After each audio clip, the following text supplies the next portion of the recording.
Let us now look at an interesting application of functional programming that's referred to as memoization.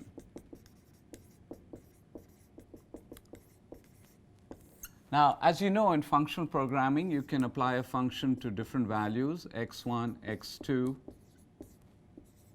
to x1 again. And if x1 returns y1 when you apply the function f, you're guaranteed that the second time you call f of x1, you will get the same value.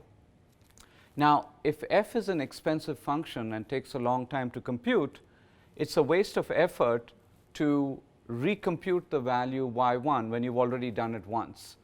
So what people do with memoization is that they create a data structure where they store pairs x1, y1, x2, y2 each time the function f is encountered. And the second time you want to apply the function to a value x1, you just look up the value from the first time. This turns out to be very handy in practice. In fact, I remember many years ago I was in a programming contest where this was key to solving the problem. And if you want to see the outcome, just do a web search for the 1985 ACM International Programming Contest. Now, in parallelism, what we would like to do is we would like these functions to run in parallel. So the data structure that's stored is really one with futures. So what we would do is we would run the evaluation of f of x1 in parallel as a future and return right away a pointer to the return value fy1 and store in our data structure a reference to this future. Now, when we do a lookup on the data structure, we will get fy1, which is a pointer to the future, and the get operation will block and wait for the return value. And this can be done for x2 and other values as well.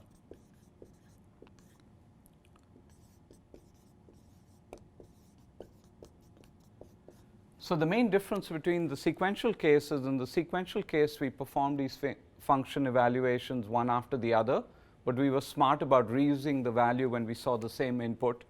Now we will do these in parallel and still be smart about reusing the value when we see the same input. There's a very interesting example that people use to demonstrate this that many of you may have seen. It's called Pascal's triangle.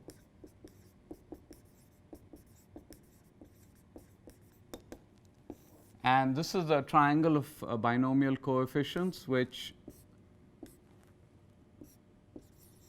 looks something like this. And the rule is for every row, a value in each row is computed as the sum of the two nearest elements in the previous row.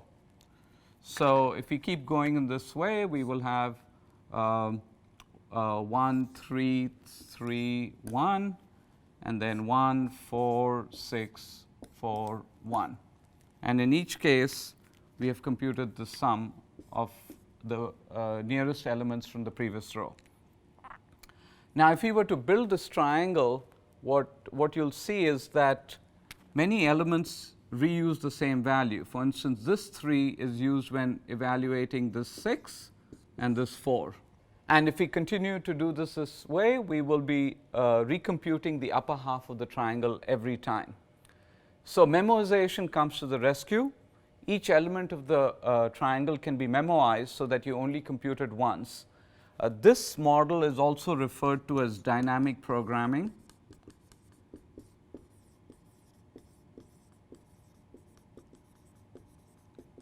A very popular technique when solving different kinds of problems ranging from bioinformatics and finding solutions to puzzles.